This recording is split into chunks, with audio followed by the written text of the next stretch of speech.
Hello all, welcome. Today we will be covering trademark law and parody exception. Trademark law protects brand names and logos. The Rogers test provides a First Amendment exception for non-commercial use of trademarks. VIP products created parody dog toys mimicking famous brands. Trademark owners challenged this as infringement. The Supreme Court was asked to clarify whether parody products that use trademarks are protected by the Rogers test exception. We'll hear argument this morning in Case 22-148, Jack Daniel's Properties versus VIP Products. Ms. Blatt? Mr. Chief Justice, and may it please the Court. This case involves a dog toy that copies Jack Daniel's trademark and trade dress and associates its whiskey with dog poop. After a 4-day trial, the District Court found both infringement and dilution. The Ninth Circuit erroneously reversed both holdings. As to infringement, the Ninth Circuit did not disturb the trial court's finding of likelihood of confusion. It reversed by applying an exception to the Lanham Act that the Second Circuit in Rogers v. Grimaldi invented for movie titles. Under Rogers, an expressive work is allowed to confuse as long as the use of a mark is artistically relevant and not explicitly misleading. But the Lanham Act has no exceptions for expressive works. It bars using marks for any goods when likely to cause confusion as to origin, sponsorship, or approval. Artistic relevance has nothing to do with confusion, and both implicit and explicit uses can confuse. Nor does constitutional avoidance justify Rogers. Rogers doesn't plausibly construe any text, and there are no First Amendment issues to avoid. Trademarks are ancient property rights that necessarily restrict speech to protect investment and goodwill and prevent consumer confusion. And parodies can be confusing. Now, as a practical matter, parodies won't confuse when differences in marks, markets, or message, typically ridicule, signal that the brand company didn't make the joke. But absent these features, pervasive copying and trading off a brand's goodwill tends to confuse. And survey results showing consumer confusion indicate that the parodist did too much copying and not enough distinguishing. As to dilution, the Ninth Circuit held that the exclusions for non-commercial use mean non-commercial speech. That holding renders neighboring exclusions superfluous, and it nullifies Congress's decision to limit the parody exclusion to uses other than as a designation of source. This Court should give non-commercial use its ordinary meaning, a use not involving the buying and selling of goods. I welcome your questions. Could a statement could fail Rogers and be misleading yet not be confusing under the Lanham Act? Well, the statutory test is likely to confuse as to sponsorship. I understand that, but I'm just wondering if there are two ships passing in the night, that it could be misleading yet have nothing to do with confusing. Likelihood to confuse. So if it's misleading as to the sky being blue, you're right. That has nothing to do with confusion. But if it's misleading as to the origin, sponsorship, or approval of the goods, then absolutely, or services. So it's not, you're right, misleading in the abstract is irrelevant under the Lanham Act. It's confusion as to origin, source, or sponsorship. So if you just have I can go on with examples, but there's lots of explicitly misleading speech that doesn't violate the Lanham Act. So would we have to dispose of or overrule Rogers in order to focus more clearly on likelihood of confusion under the Lanham Act, or can they coexist? No, obviously not, since every case recognizes that the test involves a non-application of the Lanham Act because the Second Circuit thought the Lanham Act struck the wrong balance. So there's no way to keep Rogers and for you to win this? No, we can win this case on a narrow grounds. There's no way to keep Rogers and be faithful to the text. We can win this case by the court assuming there's an atextual exception, and this court can go on and invent an atextual break to that exception. It's unorthodox for this court to do it, but you can certainly do that, and we've offered a bunch of distinctions. The problem is the text doesn't make any of these, and it's particularly unorthodox for this court to create exceptions as to parody and fair use when Congress put in two fair use explicit exceptions in the Act for both infringement and dilution and didn't see fit to do so here. So what would you do with the argument that respondent makes that, the Lanham Act presents difficulties for the not-so-well-heeled defendant or accused infringer? Yeah, the consequence of having a property right is property owners are going to protect them. And the consequence of their position is they would say if you have an intentionally 100% confusing as to customers, but as long as there was no overt lie, that they should have to get out and avoid the Lanham Act. If you're concerned about the First Amendment, someone can be, I don't see how it would be valid, but someone could bring an as-applied First Amendment challenge. It just would borderline frivolous because it's confusing speech. And it's a property right. I just don't think, a property right by definition in the intellectual property area is one that restricts speech. It's part of the bundle of sticks that you have a limited monopoly on a right to use a name that's associated with your good or service. Ms. Platt, I'm just wondering why you are making such a broad argument when there are pretty obvious narrower arguments available to you. So, for example, one could say that whether the Rogers test should exist, whatever its scope should be, this is an ordinary commercial product using a mark as a source identifier. In that case, whatever we might think about the Rogers test, that's far from the heartland of the Rogers test. The Ninth Circuit just made a mistake as to this. The end. Why wouldn't that be sort of the obvious or appropriate way to resolve this case if we were coming out your way? It's a totally obvious and appropriate way, but as a lawyer, we have a quandary that you usually are up here saying I need a legal principle and I don't want you answering my hypotheticals of, well, that's not this case. So I've got a I think that's a pretty good legal principle. It's like it's an ordinary commercial product using a mark as a source identifier.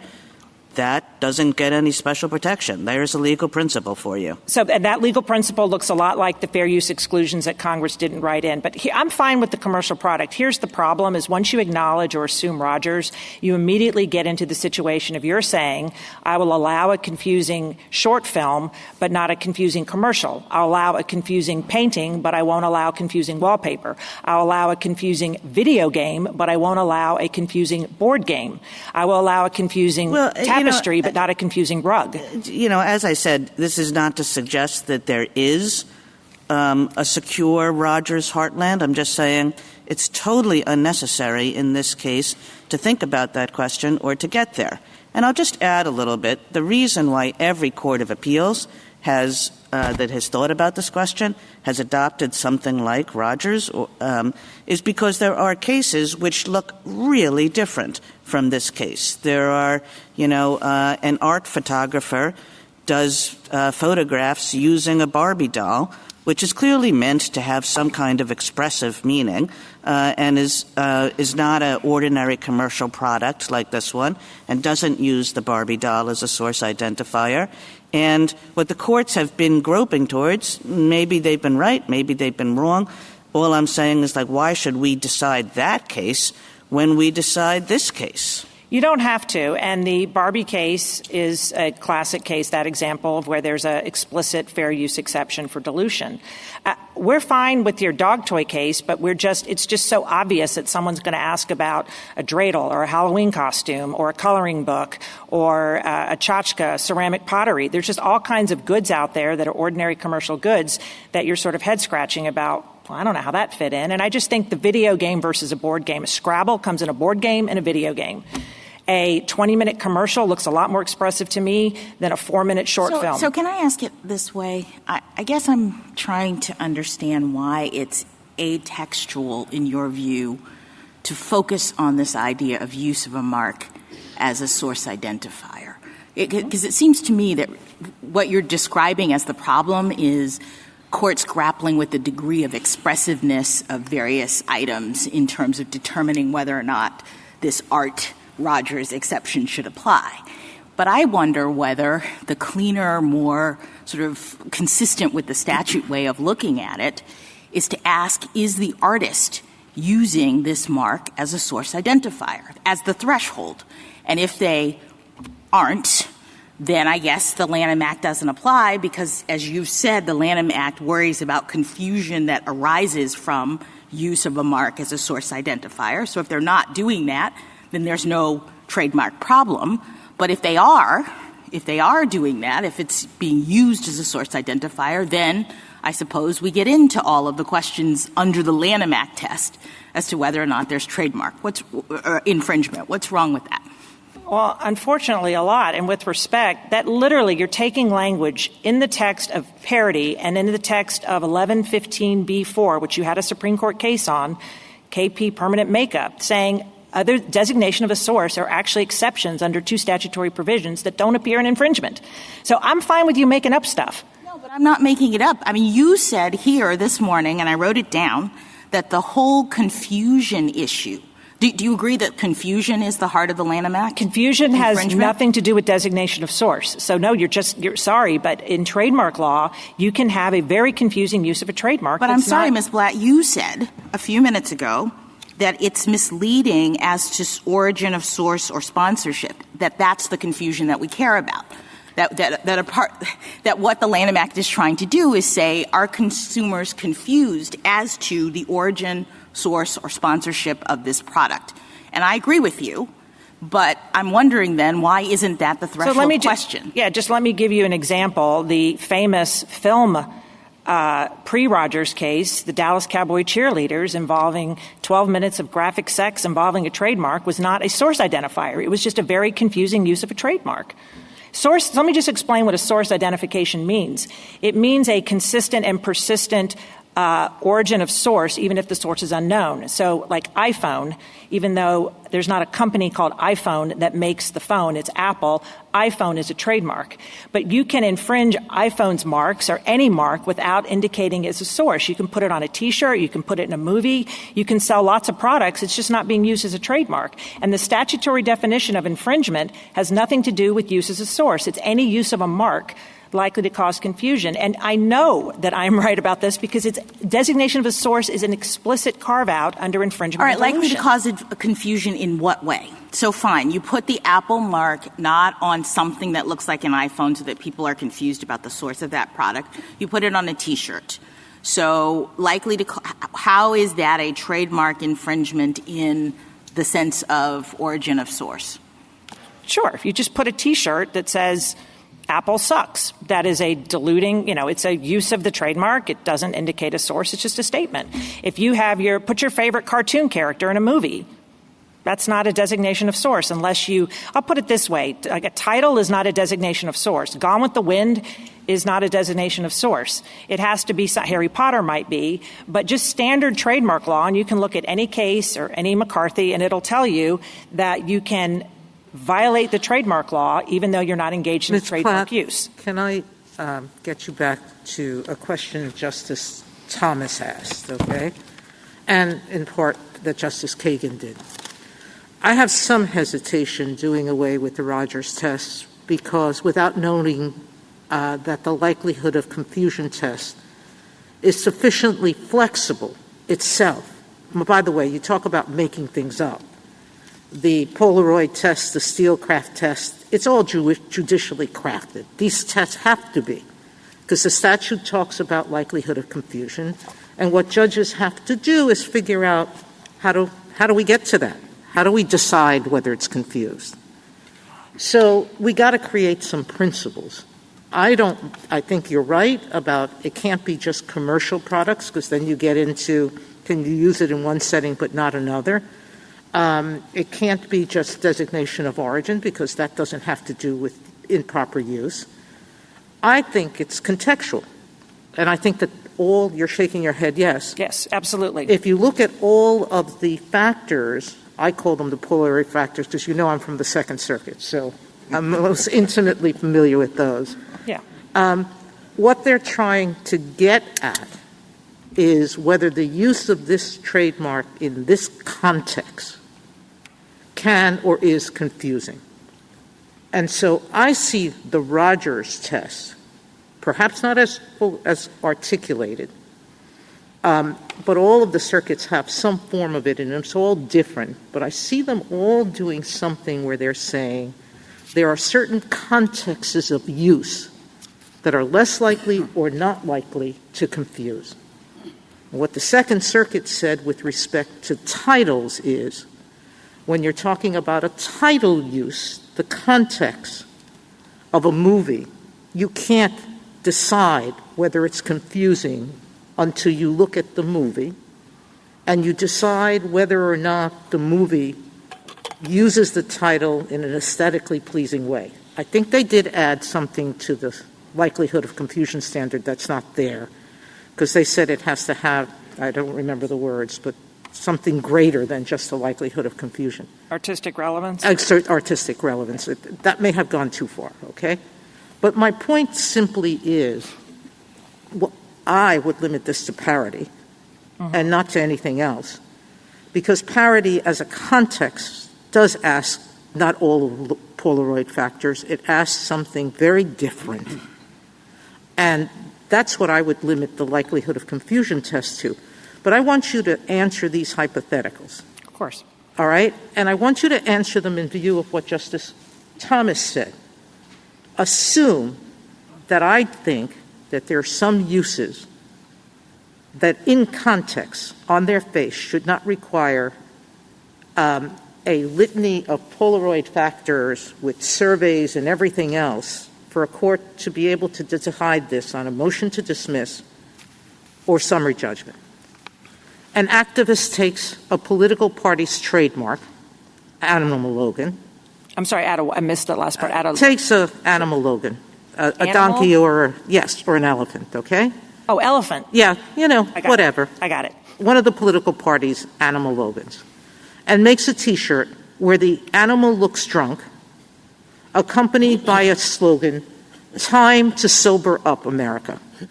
And they wear that proudly at a protest or here in court. Do you want my answer? She sells these T-shirts on Amazon. Okay. The political party gets a consumer survey purportedly showing that 15%, 20, 25, 10, whatever number we make up, okay, think the activist needs the party's permission to copy the logo. So, I'm a judge. I know what I would do. But tell me what you would do. And do they have to go through a full trial under the Polaroid factors to decide this case? Okay, so, first of all, that's funny. Your example, I'm going to give you that.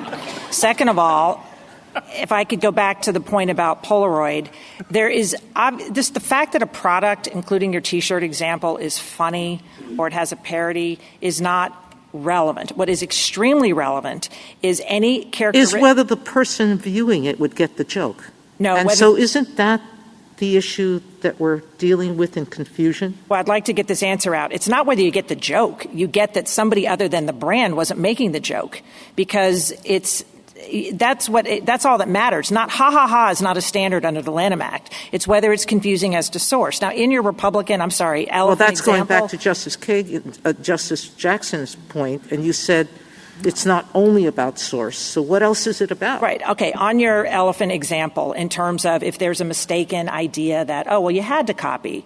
Okay. First of all, on consumer surveys, they're capturing, for whatever reason, because consumers are dumb or they're confused about the law or just the way they make marketing decisions, surveys are picking up the real world marketplace that a judge who has hindsight bias and is highly analytical is not going to represent the purchasing public. The reason we have surveys in the first place is pretty amazing. In 1948, Jerome Frank on the Second Circuit had a case involving teenage girls' underwear, and he said, "You got to be kidding me. I'm a man. Everyone on this court is a man. How am I supposed to know this? Couldn't somebody do a survey?"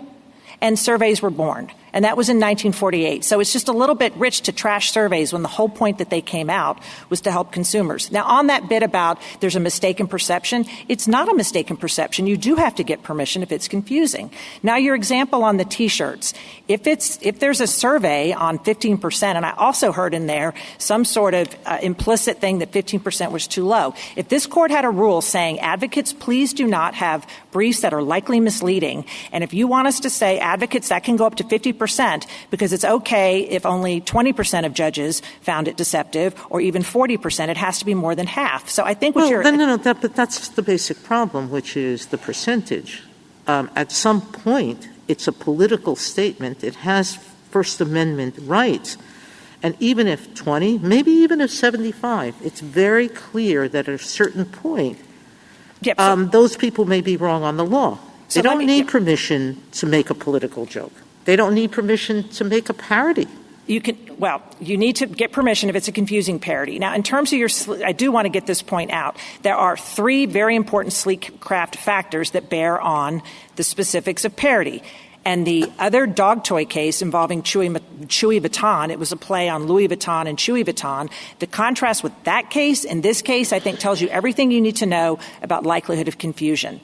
In the Chewy Vuitton case, it was on substantial similarity in marks, the uses in the mark, and is there some sort of dispelling characteristics that says, the definition of a parody is that you have to conjure up enough similarity, but then you immediately simultaneously distinguish and say, but this is not, someone else is telling the joke.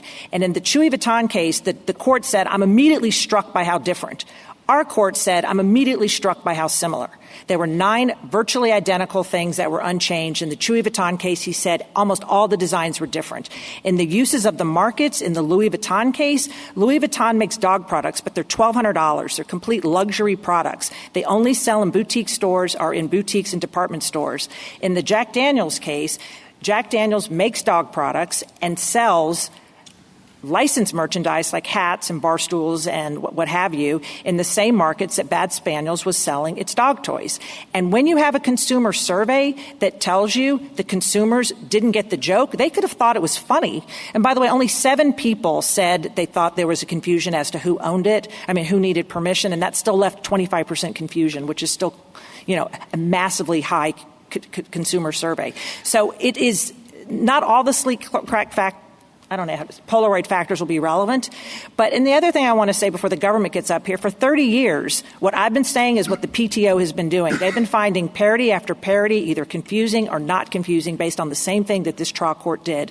It looked at how similar and famous the mark is, and is there something that kind of says, whoa, it's so obvious. I think in the Republicans go around drunk and need to sober up, your average consumer is going to think the RNC didn't do that. But I could go on and on and on. And the other thing I just wanted to say about your aesthetically pleasing, the movie Debbie Does Dallas was not aesthetically pleasing. It infringed a trademark. It infringed someone's property rights, and it was diluting. So the other side wants to talk about the uses they like. They don't want to talk about the pornographic and poisonous things that can be done when you infringe someone's trademark. Thank you, counsel. Justice Thomas, anything further? Justice Alito? I take it your short answer to Justice Sotomayor's hypothetical, where let's say the survey shows 25%. Let's say it shows 30%. Your answer is that has to go to a jury. Well, we cited the Dark Knight case, the Fortis case. It was resolved on Would it Twombly. go to the jury or not? Can you give me an answer? I think it would probably. It just depends if there was something wrong about the survey. But I don't know if it would not go to a jury. It could go to it could be resolved on summary judgment. It would go on summary judgment Yeah. in favor of the Republican Party or the Democratic Party. Well, depends. Unless it meets 12b-6, it survives a motion to dismiss. Let me give you some other examples that are in the briefs. I'm sure you're familiar with it. So this is from the Electronic Frontier Foundation's brief. So here's a poster. Let's say this is on a T-shirt. It says diamonds. It's got a picture of 2 hands. One has a diamond ring on it. And at the bottom it says, your purchase of diamonds will enable us to donate a prosthetic to an African who lost his hands in diamond conflicts. And at the bottom it says De Beers, from her fingers to his. Let's say that's on a T-shirt. What about that? Well, I don't think that's going to be likely confusing. If it's diluting, it will have an exception for fair use unless that does not look like a trademark use. But if that becomes a line of books, movies, TV shows, and you're selling all kinds of mugs and coffees, then you would not have the fair use exclusion. But yeah, the more it says something ridiculous or condescending about the brand, it's so likely to not be confusing. You always run a chance that you might have a dilution claim, but there's a fair use exception and a non-commercial use exception that are pretty robust. Could any reasonable person think that Jack Daniels had approved this use of the mark? Absolutely. That's why we won below. Really? Yes, but let me envision this scene. Somebody in Jack Daniels comes to the CEO and says, I have a great idea for a product that we're going to produce. It's going to be a dog toy, and it's going to have a label that looks a lot like our label, and it's going to have a name that looks a lot like our name, Bad Spaniels. And what's going to be supportedly in this dog toy is dog urine. You think the CEO is going to say, that's a great idea. We're going to produce that thing. No, but Nationwide ran a Super Bowl commercial with a dead child in it, and they had to pull it because it was such a bad idea. I don't know who approved that one. It was really embarrassing for them. So a reasonable person would not think that Jack Daniels had approved this. I think if you're selling urine, you're probably going to win on a on a 12b6, but you're probably also violating some state law. But sure. No, you're not selling urine. It's exactly this toy. Sorry, I thought it was. No, it's exactly this toy. Urine. I'm sorry. Which purportedly contains some sort of dog excrement or urine. Okay, my bad. The CEO is going to say, this is a great idea. Well, just showing how confused I was suggests that I would be your perfect consumer. Justice Alito, I don't know how old you are, but you went to law school. You're very smart. You're analytical. You have hindsight bias. And well, I went to a law school where I didn't learn any law. So okay, but it's just a little rich for people who are at your level to say that you know what the average purchasing public thinks about all kinds of female products that you don't know anything about or dog toys that you might not know anything about. And so I don't know. I had a dog. I know something about dogs. The question is not what the average person would think. It's whether this should be a reasonable person standard to simplify this whole thing.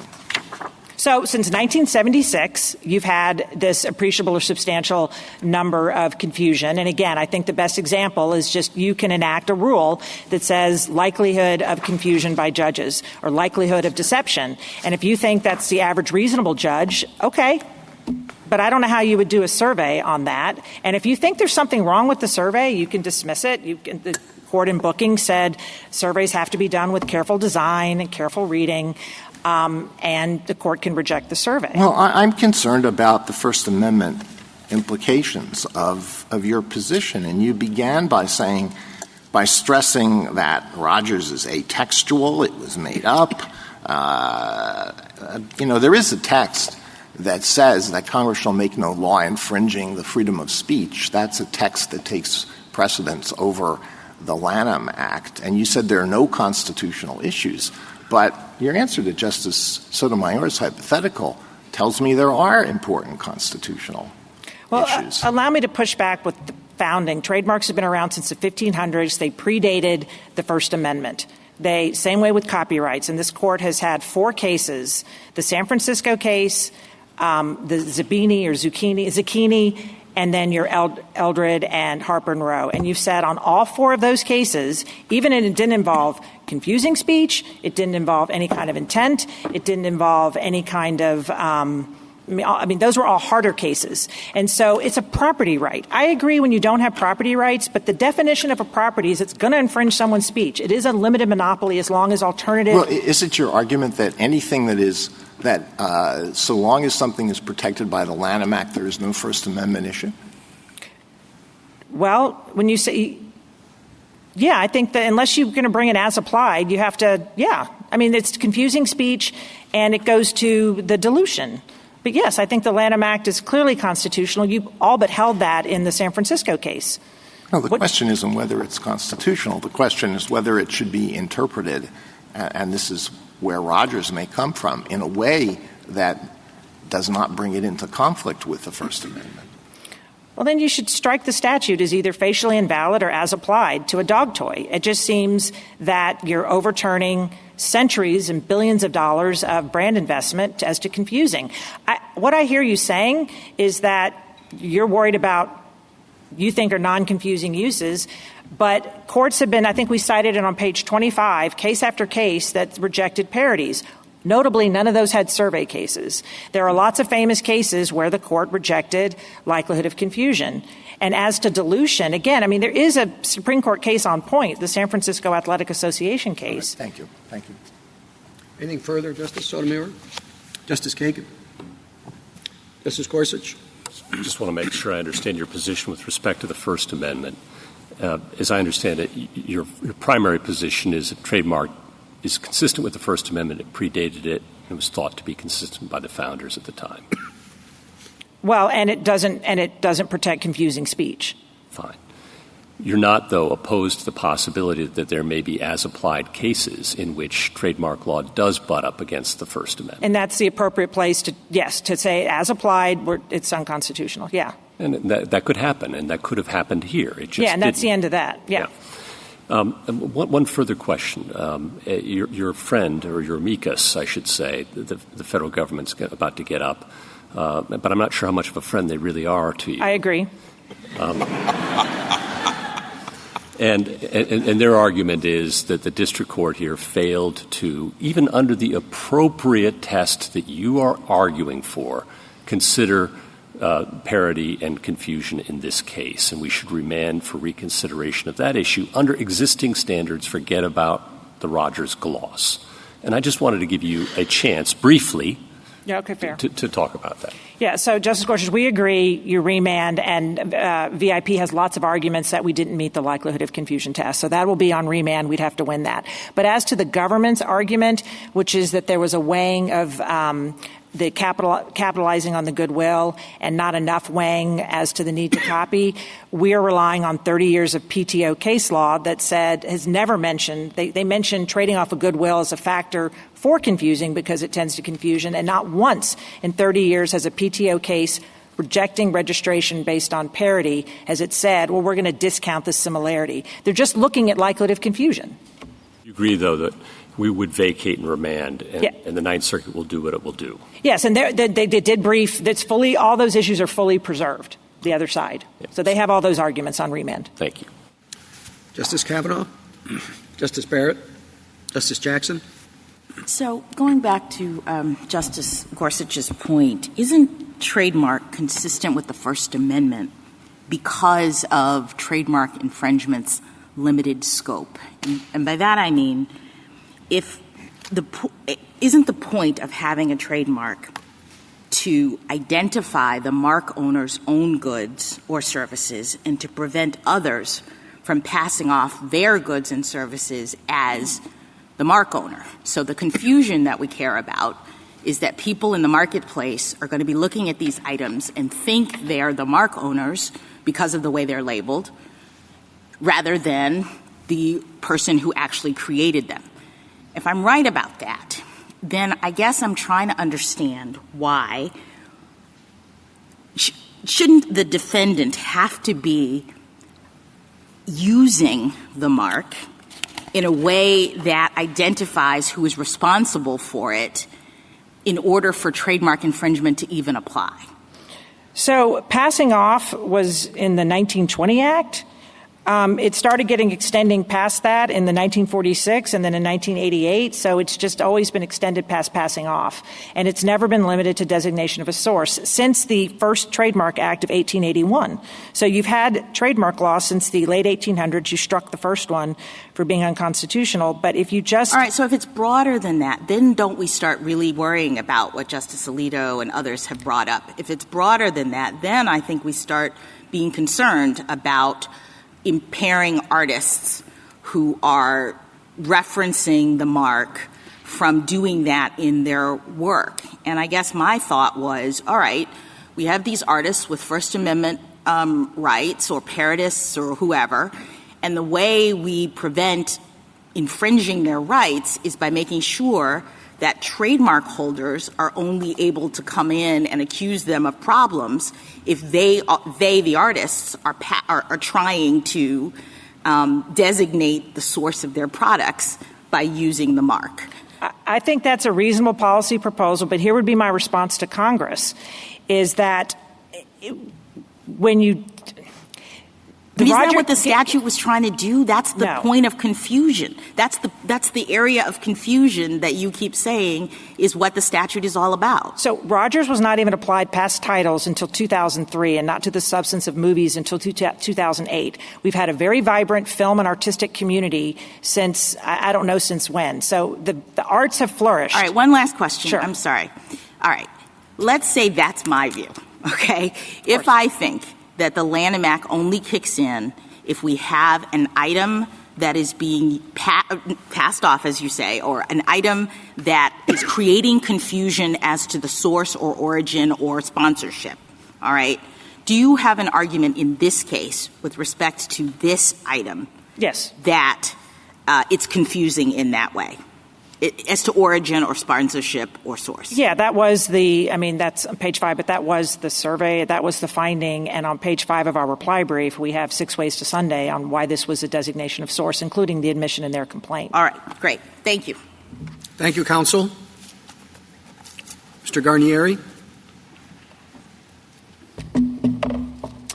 Mr. Chief Justice, and may it please the Court, I'd like to begin by just addressing some of the questions that have already been propounded this morning, and particularly the hypothetical about the T-shirt depicting an elephant and the De Beers example drawn from the electronic... Said either political party. Excuse me, Justice. Let's be clear.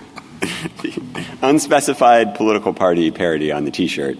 I think a lot of the intuition driving some of those difficult questions is that reasonable people are not likely to be confused about the source of those products or whether the target of the parody sponsored or approved the product.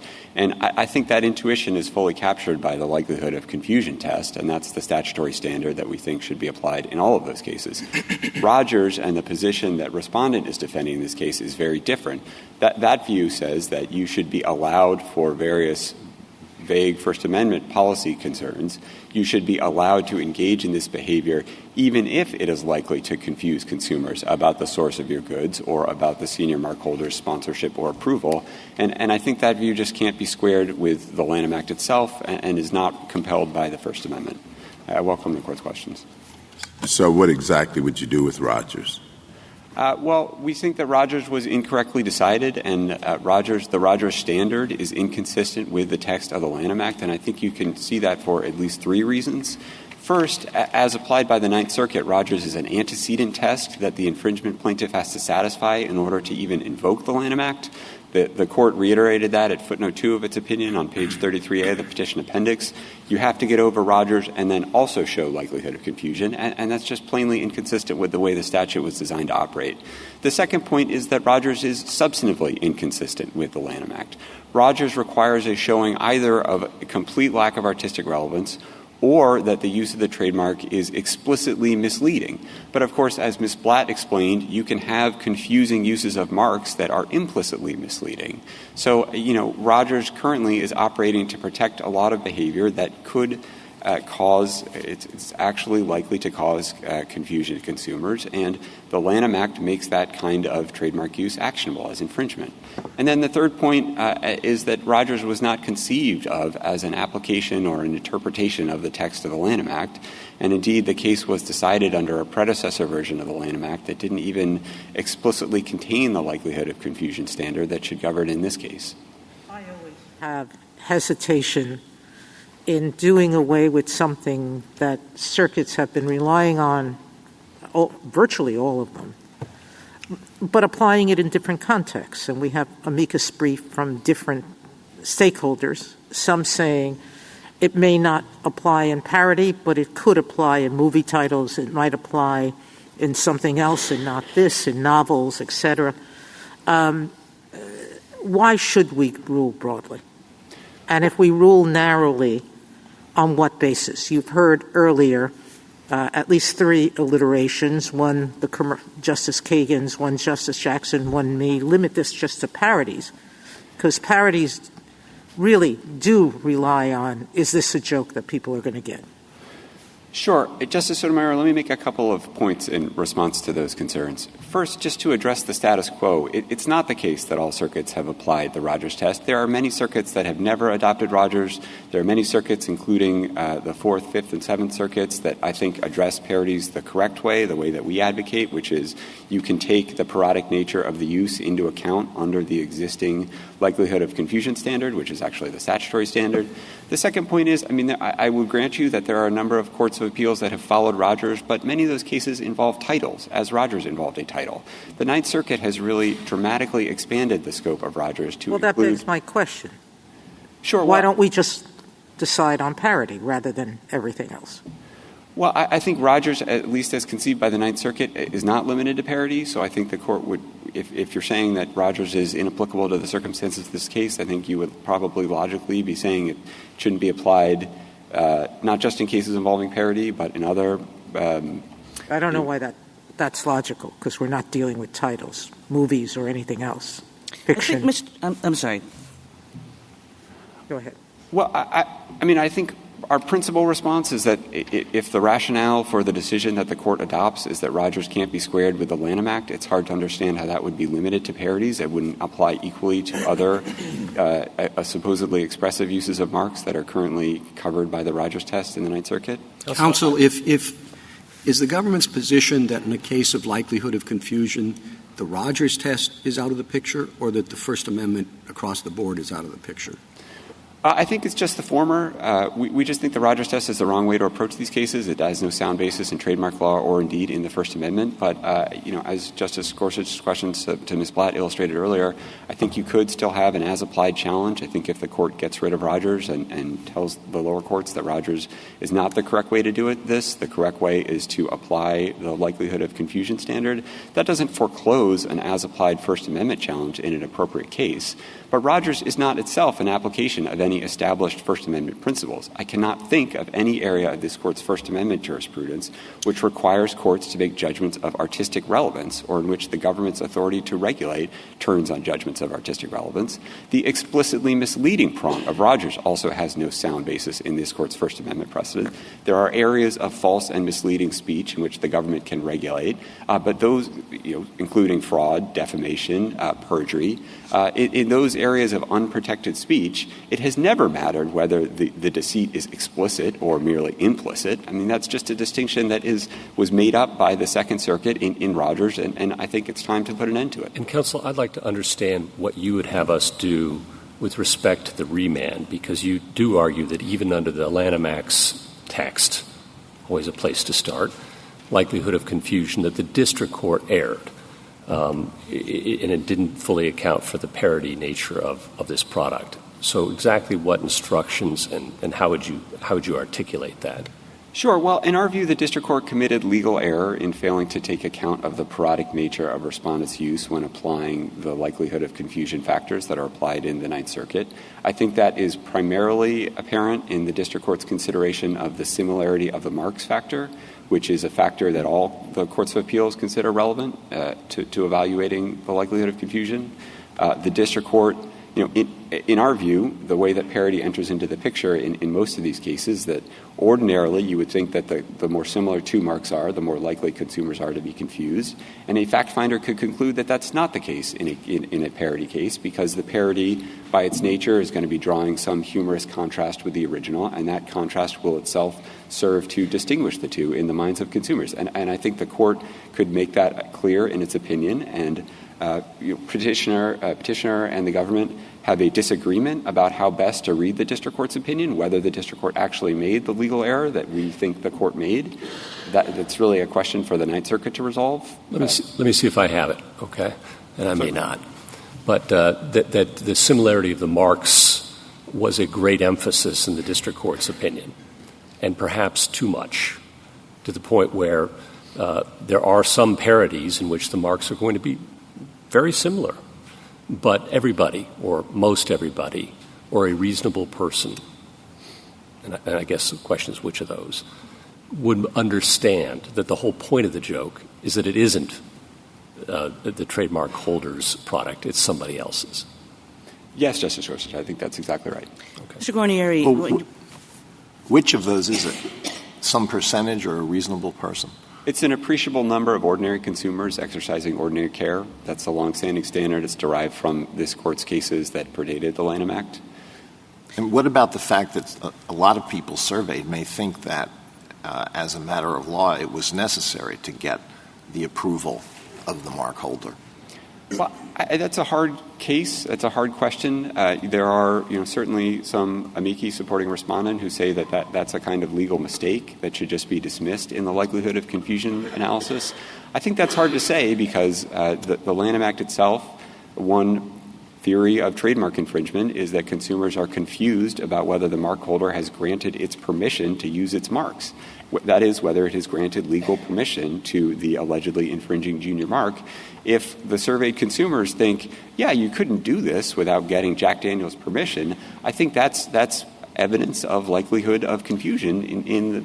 Now, I will say, just to step back a second, surveys are it's one piece of the puzzle here, but it's not the whole thing. They are meant to be an approximation of consumer perceptions in the marketplace. The point is that these surveys are expensive, and they're in a test that is a multi-factor test, which is confusing, which doesn't provide a lot of guidance in particular situations. It's an extremely kind of expensive litigation to go through. So when you look at these hypotheticals that were given to you, whether they're political or whether they're artistic speech, and your first-line defense of this, and as I conceive it, your second and third line defense too, is don't worry, you'll win on likelihood of confusion. I think that what this Rogers test is all about is to say that there are some things, the political hypotheticals, the artistic speech hypotheticals, that shouldn't have to go through this whole analysis, and that we can get rid of in the first instance on a motion to dismiss without surveys, without a lot of fuss and bother. Well, Justice Kagan, you can adjudicate a trademark infringement suit on a motion to dismiss at the 12b6 stage if the allegations in the complaint do not plausibly allege infringement. They do not plausibly allege a likelihood of consumer confusion. That's the ordinary standard that applies in every other context in federal litigation.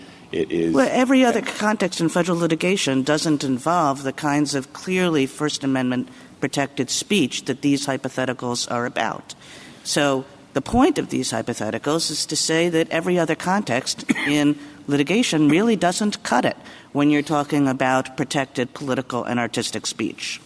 Well, if you were to raise, in any other context, if you were the defendant in one of these cases, in a non-trademark case, and you were the subject of a statutory claim and you wanted to raise as a defense that the First Amendment protected your conduct, you would have to litigate that defense. You don't get a special off-ramp at the beginning of the litigation just because it might be expensive to litigate the defense that you'd like to raise.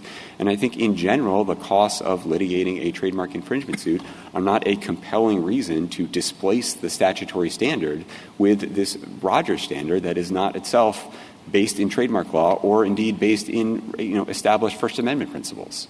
The other thing I would point out, I take the point in some of the briefing on the other side that there is a possibility or a threat of abusive litigation tactics that could chill legitimate, non-confusing uses of marks.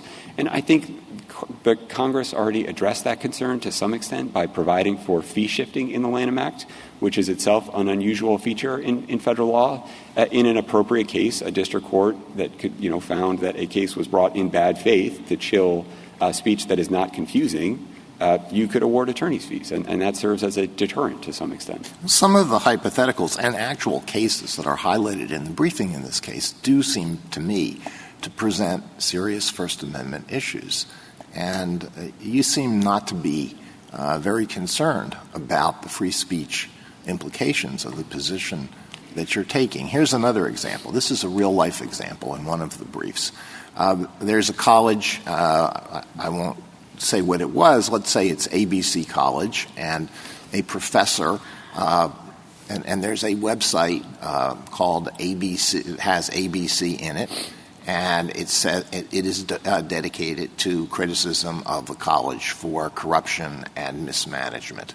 And the college brings suit, claiming that that's an infringement of the mark.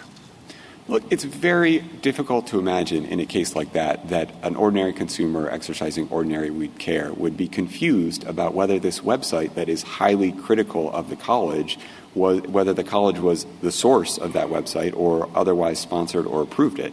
So I think the likelihood you think that could be dismissed under 12b-6? If they plead that there was a likelihood of confusion? You'd have to know more about the complaint, and the fact finder would have to be making a judgment about whether the allegations of confusion are plausible. I think that you do have some cases that are dismissed at the 12b-6 stage in this area, so it's not impossible.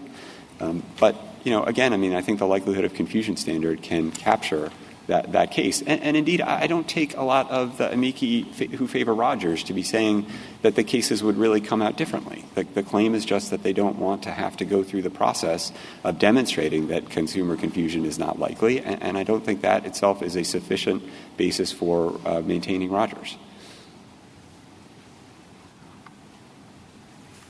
Thank you, counsel. Justice Thomas?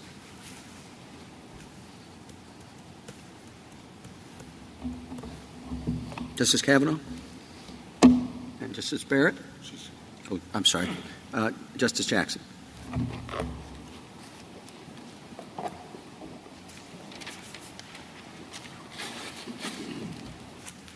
Mr. Cooper? Mr. Chief Justice, and may it please the Court. In our popular culture, iconic brands are another kind of celebrity. People are constitutionally entitled to talk about celebrities and, yes, even make fun of them. Jack Daniels advertised in its self-serious way that Jack is everyone's friend, and Bad Spaniels is a parody playfully comparing Jack to man's other best friend. And it's clear in this case that what Jack Daniels is complaining about is not Bad Spaniels as a designation of source. They're complaining about the speech, the parody, the comparison to dog poo and a Bad Spaniel, not the mark. Parodies on non-competitive goods, like Bad Spaniels, aren't likely to cause confusion as to source or approval. As this Court recognized quite properly in Campbell, companies simply do not license lampoons of their own products. The circuits developed the Rogers test to protect expressive works generally, and it keeps the threat of extended litigation from silence and speech. That's particularly true when well-heeled celebrities go after parodists. The Solicitor General agrees that the general multi-factor test is usually applied does not work for parodies, and that the District Court misapplied the factors here. More broadly, a test that convicts pure parodic speech, like Mutant of Omaha, Nuclear Holocaust Insurance, or Michelob Oily in a humor magazine, is broken. A test that requires significant resources to vindicate obvious parodies like Wal-Qaeda or Holocaust or Chewy Vuitton is simply the wrong tool for the job. If the Court is inclined toward the Solicitor General's position, the Court should provide more guidance to lower courts than simply, hey, keep that as a parody in mind, because the burden of litigating the irrelevant or inverted factors itself chills speech. Stripping out those factors, a more focused version of the general test would ask three questions. One, can the Court reasonably perceive the product's parodic character? That's taken from Campbell. Two, what is the proximity and competitiveness of the party's goods? That's taken from the standard test. And third, does the parody otherwise fail to differentiate itself from the parodied mark? This test protects speech while denying a free pass to knockoffs and counterfeits. But fundamentally, the First Amendment is not a game show where the result is survey says I'm confused, stop talking. I welcome your questions. So is your concern, are you as much concerned about the test itself or the location of the test? So what if your test and the factors that are concerning you are rolled into the multi-factor test? Your Honor, I think the Rogers test, if I understand your question. Yes. And the Rogers test is a simpler way of addressing it. Well, I understand that, but what I'm trying to understand is whether or not you are more concerned about the fact that Rogers preempts the Lanham Act multi-factor approach up front as opposed to you're having the exact same test but at the multi-factor stage. Your Honor, we think that the Rogers test functions best as a screen that takes out all the expressive works at the beginning, so you never have to get to So in other words, you prefer the Rogers test because it precludes the application of the full Lanham test. Well, at least the multi-factor test as that's conceived of as an application. Yes, because the multi-factor test, as this Court recognized in Wisconsin Right to Life, that kind of rough and tumble, open-ended inquiry itself chills speech. So now, with that, what is your best textual hook for Rogers and for the off-ramp that you're proposing and that the Ninth Circuit applied? We think that the broad standard of likely confused or deceived is fine. There was an entire edifice built under the Lanham Act to try to reconcile that with First Amendment text, whether it's fair use doctrines, which are non-statutory, whether it's nominative fair use, whether it's the Rogers test. There are ways of meshing that and understanding that this text does not provide a standard for the quantum or the mechanism or the means of causing confusion or identify what kind of confusion. Well, but the Rogers test doesn't seem to have its roots in First Amendment jurisprudence, though. Well, I think one has to differentiate the Rogers test as it was originally formulated, and I agree that it's not the most well-phrased test in terms of artistic relevance. I think the intellectual law professor's brief in support of neither kind of approaches the more accurate test to say, not is it artistically relevant, but is it a gratuitous use for the message? So as long as there's a connection, it's not just throwing on a funny trademark that has nothing to do with the rest of the good, then that has a significant relevance. And I think as applied in the parody case, parody is an easy case because of the nature of parodies in both saying, I'm the original, but I'm also not the original. Can I ask you, you said that Rogers screens out expressive works, and I think part of the problem that I'm struggling with is all of the uncertainty we have as to whether or not something is sufficiently expressive, and that seems to be where there's a lot of problems in the administrability of the Rogers test. So let me ask you one question, which is it your view that expressive works can never confuse as to source or origin? Because if an expressive work can, I don't understand why it would be entitled to be screened out.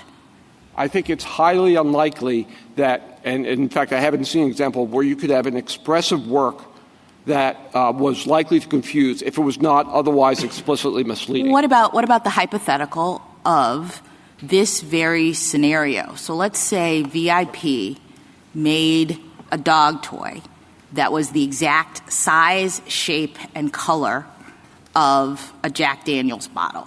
Mm-hmm. They called it Bad Spaniels, but the label is identical and everything is the same. And there we have it. Are you saying that that scenario is one in which you would still claim entitlement to expressive screening out? In other words, if we know that these things are, basically identical, except one says Jack Daniels and the other says, or let's do it this way. What if it says Jack Daniels? That's an easier hypothetical. The Chewy dog toy says Jack Daniels, and it's the same color, size, shape, and everything. It is easy, because we would consider that to be explicitly misleading. The parody here, though, is not putting Jack Daniels on a dog toy. There is far more to it. And there is, in this case... What is there to it? What is the parody here? The parody? Yeah. The parody is... Because maybe I just have no sense of humor, but... What's the parody? The parody is multifold, but the testimony indicates, and it's not been disputed, that the parody is to make fun of marks that take themselves seriously. Well, you say that, but you make fun of a lot of marks. Doggy Walker, Dos Perros, Smella Arpa, Canine Cola, Mountain Drool. Are all of these companies taking themselves too seriously? Yes. In fact, you don't see a parody just like as a soft drinks and liquor companies take themselves too seriously as a class? I think there are a lot of products that take them too seriously and merchandise. You don't see, for example, something near to my heart, a parody of Woodford Reserve bourbon, because you don't get that building up of an edifice of making them into a cultural icon and reference point. When you advertise on TV incessantly and you create this image of yourself as something that's so important. So you're just saying anytime you go out after or you use the mark of a large company, it's a parody, just by definition. Because they must take themselves too seriously because they're a big company. I think as applied here, there's no doubt that Jack Daniels takes itself very seriously. No, I don't know. I don't think Stella Artois takes itself very seriously. And they have very funny commercials. Yeah, and I've seen their historical commercials, and they would honor parody too. But Jack Daniels is at the head of the line. I mean, this is Okay, I've made my point. No, I think... Counsel, I think the point has been made. I just have a slightly different question. So with respect to Rogers itself, you've said the artistic expressiveness isn't quite right. And you'd agree that judges would make for pretty lousy art critics, I assume. That's correct. Okay. So do lawyers of all kinds. Well, thank you. Appreciate that. The other part is this explicitly misleading prong. And our First Amendment doesn't protect speech that is misleading often, or it doesn't give it the same protection always. And I'm not sure where explicitly comes from as opposed to implicitly misleading. That would also seem to have different First Amendment implications. So where does that come from? The problem of artistic use, Your Honor, or any kind of expressive use. Well, we've already put that aside. Right. No, the so problem the of explicitly misleading portion. Right. Why well, explicitly? Here's the problem. Is that, first of all, explicitly misleading is a way of identifying a mechanism of confusion. So it's consistent with statute. Oh, so we're back. So it's confusion then. That's the relevant standard. It's confusion caused by an explicitly misleading form. But confusion's the right standard. Well, it factors into the Rogers test. It factors into the statutory standard factors into the Rogers test through the explicitly misleading portion. Yes, as we've argued in a brief, it brings the confusion standard in. I think I understand. Okay. You had a three-part test that was you started with at the beginning that's different from the Rogers test. Yes, it is. It's an alternative based on that's derived more from the multi-factor test. If you strip out the inverted or irrelevant factors in the case of parody. Okay. And those are things that are grounded in the statute and its traditional interpretations. Grounded in the statute and in this Court's recognition in Campbell, the reality of parodies, that people don't license lampoons of their own products. Would you be okay with that? I think you argued for it in your opening, so I assume the answer is yes. I think it for parodies, it approaches the Rogers test as a means to protect speech while not denying a free pass to knockoffs and counterfeits. Okay, thank you. I've been confused by your allegation in your complaint that Bad Spaniel's trademark and trade dress, that you're the owner of it. Can I stop? The only trademark I see on your product is on the Silly Squeakers. That's the source, Silly Squeakers, correct? That's the trademark. That is the actual trademark. And that's the only thing that has an R on it. Right, or a TM. Okay. I'm not sure how you're calling Bad Spaniels a trademark, or why you're calling how the bottle, which you admit is the Jack Daniel's trade dress because it's its unique square bottle, how you could claim it as your own. We're not, Your Honor, but Jack Daniel's is claiming that we are using that as a trademark. We're simply... So why did your complaint say that you are the owner of all rights in Bad Spaniel's trademark and trade dress? Your Honor, it's a form allegation of legal ownership, which is a conclusion. It's not, under Ninth Circuit precedent, any kind of judicial admission. What we were just saying in the kind of rote way you do in complaints, that we're Bad Spaniels. And so the question is... You're not Bad Spaniels. You're Silly Squeakers. We're silly as a designation of source on the product. But in terms of identifying... every designer of products that puts their trade name on it, name any famous designer, they have a logo that symbolizes them. They give each design a different name. That's what you do. Bad Spaniels is one among many other names, Justice Kagan. That's correct. We have argued throughout the case in the district court and in the Court of Appeals that neither Bad Spaniels nor the label and the appearance on the toy are designations of source or function as a trademark. But some of your other toys are registered trademarks, aren't they? Doggy Walker is registered. Those Peros is registered. Only the standard character mark, what used to be called the type mark, only that name, not the parodic image. And Jack Daniels has made clear in this case that they don't consider Bad Spaniels to be infringing. It's the totality of the whole look. In fact, in their confusion survey, they used Bad Spaniels and the dog head, as it appears on the hang tag, the product, as their control sample. Did you agree with the suggestion that the First Amendment does not protect speech that is misleading? Well, we wouldn't have very much speech in this country if that were the case. I think that's an overbroad statement. And the court held that it protects speech that is demonstrably false in Alvarez, didn't it? Well, in fact, because people were not relying or going to be misled, something approaching fraud.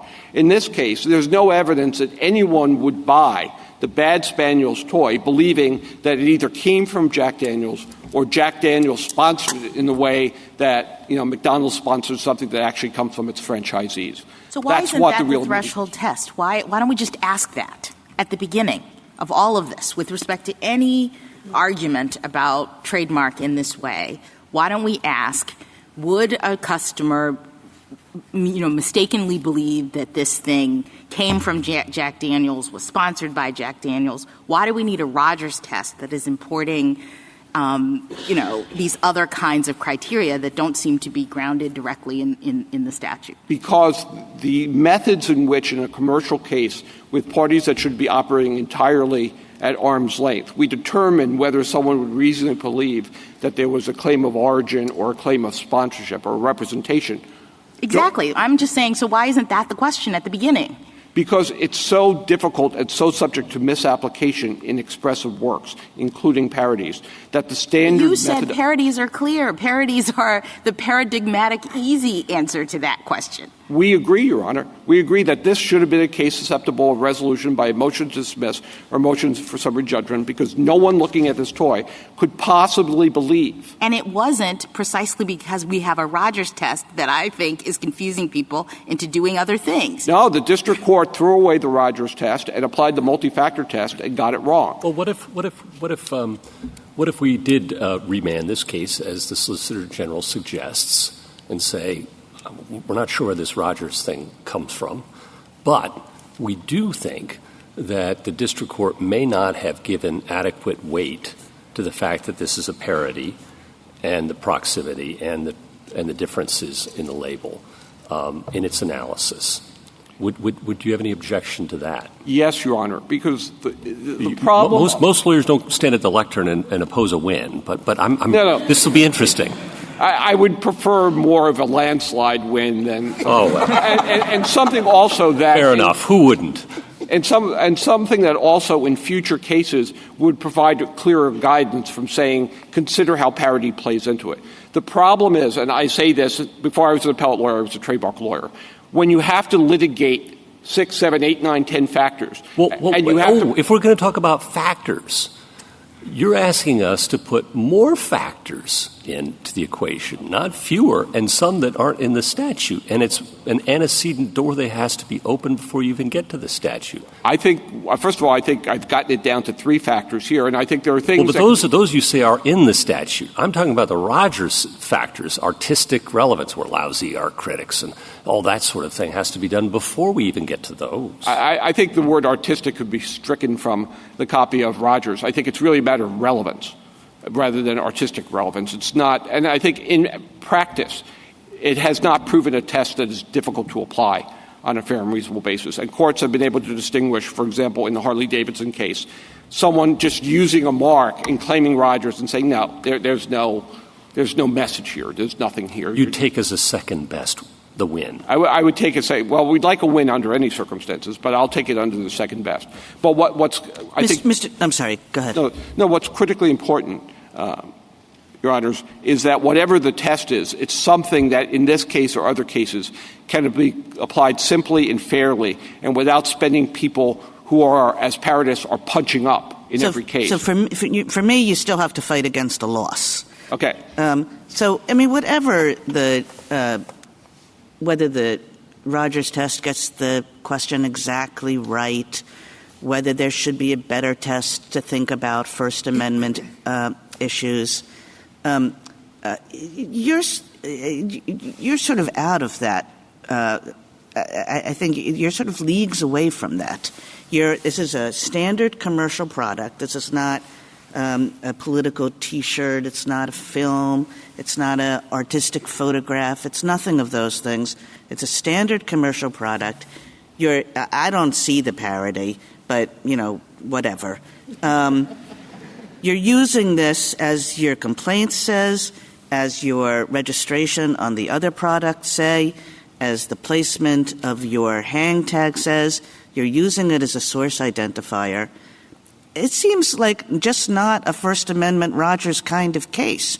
And the First Amendment Rogers kind of case, I think what this argument suggests is those are hard questions. I guess the question is, why aren't you leagues from Rogers? I will agree with Jack Daniels' counsel on one thing. The distinction between utilitarian goods and expressive works is a non-existent standard. Your Honor gave as an example a T-shirt. T-shirt, people buy them in order to not get caught up with public nudity. They are functional utilitarian goods, but they may also bear a message, whether it's a hat or a hat, we all know can become political symbols, or a T-shirt or a coffee mug. Okay, a dog toy, I'm just going to say, is a utilitarian good. Yeah, there might be some hard cases. I actually don't think that the political T-shirt is a very hard case. It says something, it's making a point. But dog toys are just utilitarian goods, and you're using somebody else's mark as a source identifier, and that's not a First Amendment problem. And Your Honor, if we changed the hypothetical and we said, okay, put on the hang tag, not for use with real dogs, and it was sold purely as a collectible, because that's what the testimony was, that they intended that this was in part be a collectible from the graphic designer who worked it up. Then it would not be a utilitarian good, it would be soft sculpture in copyright terms, and it would be an art piece. It doesn't matter whether you use it with your dog or you put it on a shelf, as I plan to do, and laugh at it from time to time. It is still an expression. And what Jack Daniels is upset about is not the utilitarian good. They're upset about the speech that's born on it. But it does matter whether you put it on the shelf, because the Lanham Act doesn't care about that. If you put it on a shelf, right, then you're not using it in commerce. You're not shopping it around and potentially confusing people into thinking that Jack Daniels is selling this. That's the whole heartland of the trademark. I'm sorry if I wasn't clear about my hypothetical. If VIP Products sold that toy, not as a toy to be used with a dog, but as soft sculpture for people to buy and put on their shelf to get a good laugh at the joke, which at least some people get. In fact, that would take away its supposed utilitarian value, but it would keep its expressive value, because what people laugh at is not the fact that it's a dog toy, it's the speech on it. Would you object if Jack Daniels was doing that to a test that would say, when you were sued, if VIP was doing that, to a test that would say, is this item being used as a source identifier for this product in a way that would confuse people into thinking that Jack Daniels was actually sponsoring, or it was made by Jack Daniels, or whatever? Would you object to that being really the primary question that is being asked? Well, that inquiry, Your Honor, does not turn on whether it's being used as a utilitarian good or not. True. I'm asking something slightly different. The question is whether people perceive, whether a objective, reasonable consumer would perceive that this came from Jack Daniels or right. Rather than does this have artistic value? Is it explicitly misleading? All of these other questions. Why isn't the question just whether people, in looking at this, a reasonable person, et cetera, the way the Lanham Act, I understood, directs courts to look at, are people confused into believing that Jack Daniels created this, sponsored this, or whatever? I think Your Honor could do that. The problem I think that Rogers recognized is, to paraphrase my opposing counsel, but we've got a survey. No, and the Rogers court said, yeah. Let me just say, it's a survey, and also I think, as the Cliff Notes Court and other courts have noted, that when you're dealing with expressive work, you have to accept a slightly higher degree of confusion. But it sounds like what you're doing is saying, when you're dealing with an expressive work, we get a pass. under the Lanham Act. We get to, even though the standard ordinarily for trademark violations in what Congress cared about is people putting things into the marketplace that confuse consumers into believing that that it's from the mark holder or sponsored by the mark holder. If it's an expressive thing, then we don't really have to do that. We can put our thing out there. People can be totally confused, but we then just scream First Amendment and we get out of Lanham Act liability. And I don't see that in the statute, and that's what I'm worried about. And I don't see that in the First Amendment either. I don't think you have to go that far to accommodate the first free speech considerations in the Lanham Act test. And I think a lot of those cases where people say, oh, we're expressive and we're doing something, the Rogers test itself would address through the application of the prongs. Either the use is gratuitous, just you don't think that could be taken care of through the factors in the Lanham Act? It could be. Isn't that the government's position in this case? They say just do it under the Lanham Act and send it back and have parity taken into account. It could, but it won't be unless this court provides more guidance as to what that means. And that's why we gave that stripped-down version of the test.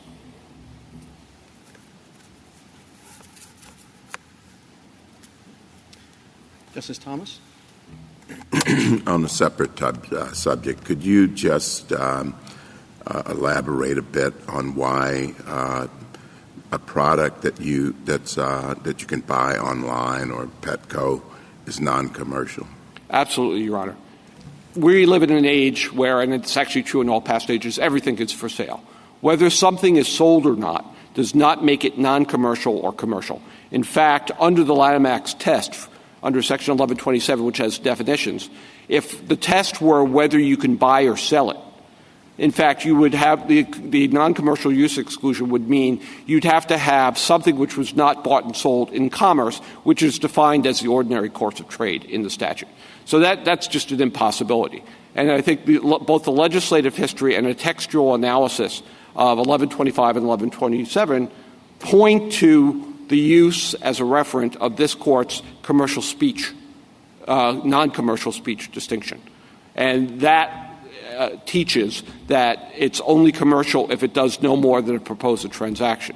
And in this case, the parody is not proposing a transaction in anything because there is no product. There is no bottle of poo. It's simply making a joke, and the joke is non-commercial. But that's what the struggle was, I think, in the Ninth Circuit's MCA records case, looking back at the legislative history, and also the commentary we've submitted to the court, analyzing what this exclusion was supposed to serve, and what the reference was, and how it fits with not only this court's doctrine on non-commercial speech, but also how it fits with the other exclusions. Well, I still don't know what that means, but give me an example of something that is commercial then. A commercial would be an advertisement. No. Something that is commercial, that is not non-commercial. I think an advertisement would be commercial speech, that it proposes a transaction.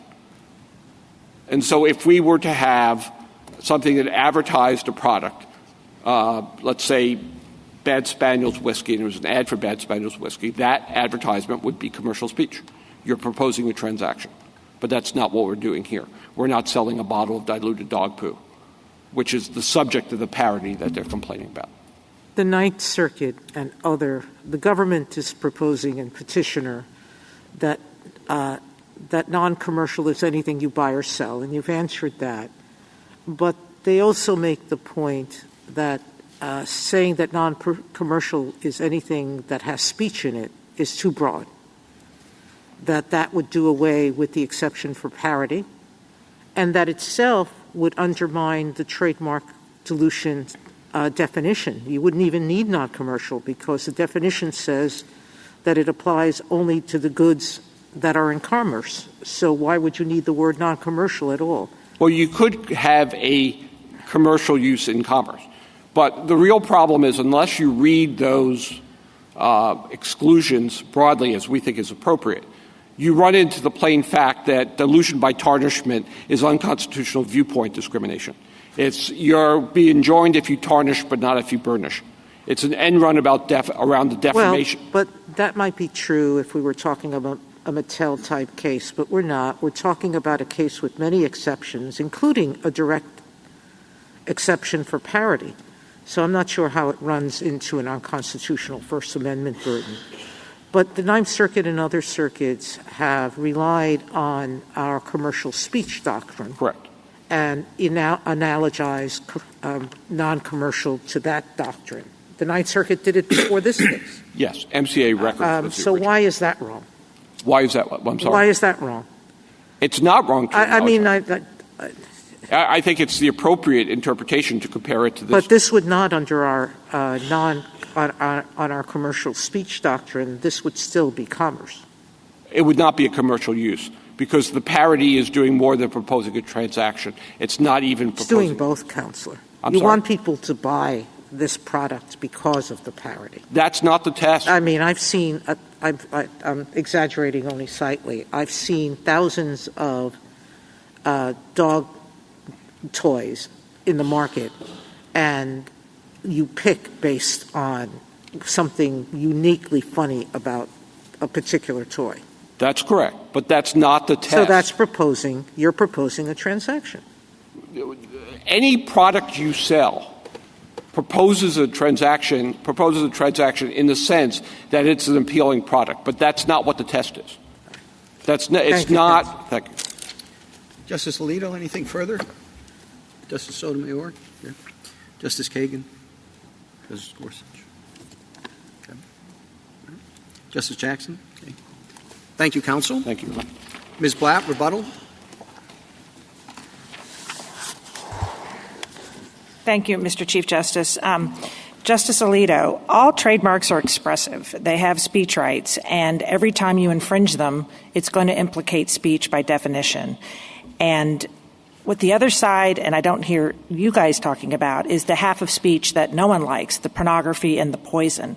And it is hard for me to see how you can say that the trademark owner doesn't have an interest in something that approaches compelled speech if their mark has been using in porn films and porn toys and sex toys, and people are profiting off of that. In terms of where we're going with the message versus the product, the T-shirt example, there's a very entertaining case. The case is on page 25. All are rejecting parody. And it involves the Miami Vice T-shirt that's turned into Miami Mice T-shirt. Very funny. No one would think it's confusing because they're cartoon mice. And so there are plenty of T-shirts that just don't meet that confusion. The 1st, 7th, 10th, and D.C. Circuit have not adopted Rogers. Twombly and Iqbal, there's a case we cited on page 11, our brief out of the 7th Circuit, and it is a case saying it's completely implausible that the Clean Slate program in the Dark Knight movie could be confused with a Clean Slate software program, and the court dismissed that on 12b-6. As far as I know, Rogers doesn't even get dismissed on 12b-6. It goes to summary judgment, so I'm not sure how Rogers helps. In terms of the disconnect between Justice Jackson and Justice Sotomayor. Justice Jackson is talking about designation of source, and Justice Sotomayor is talking about parody. But, of course, those two intersect. You could have a political message on a dog toy. You can put a parody on a T-shirt. You can put a political message on a calendar, or one man's tchotchke is another man's paperweight. They are both decorative, and then anytime you mention holidays like Christmas lights, Christmas ornaments, Christmas trees, Halloween costumes, and I mentioned dreidels, menorahs, etc., I don't know what that is. Sounds too expressive to me, but they're all utilitarian. Finally, two more points. Justice Thomas, the examples of uses in commerce, which means trade or interstate commerce, sales over state lines. The examples that would not be commercial use are tweets, anything like a TikTok video, so that's social media, any televised campaign speech, campaign buttons, opinion articles, and pamphlets. So those are all goods that move in commerce, non-commercial, because they don't involve the buying and selling of goods. Finally, in terms of the remand, we, of course, want the court to remand, and we think the issues are preserved. But it is somewhat galling to have the SG's office come up time and again and don't even mention the PTO's position. They have 30 years of case law that doesn't mention anything they're talking about today, and the government doesn't even mention it in their brief. I think that's unacceptable for them to come up here and say the opposite. Thank you. Thank you, counsel. The case is submitted. That concludes the audio recording of the court proceedings. On June 8, 2023, the Supreme Court issued a unanimous 9-0 decision in Jack Daniel's Properties Incorporated v. VIP Products LLC, addressing trademark law and parody. Justice Elena Kagan authored the opinion for a unanimous court. The majority held that when an alleged infringer uses a trademark as a designation of source for the infringer's own goods, the Rogers test does not apply. The non-commercial exception to dilution liability does not shield use of the mark as a parody. The decision limits parody trademark protections. Justice Sonia Sotomayor filed a concurring opinion. Justice Neil Gorsuch filed a concurring opinion. This concludes this presentation. If you have thoughts on this case and judgment, do comment below the video. Also, to receive notifications of future cases, be sure to subscribe to the channel. Please share the channel link with your friends and peers that you think may be interested in or benefit from it. Thank you.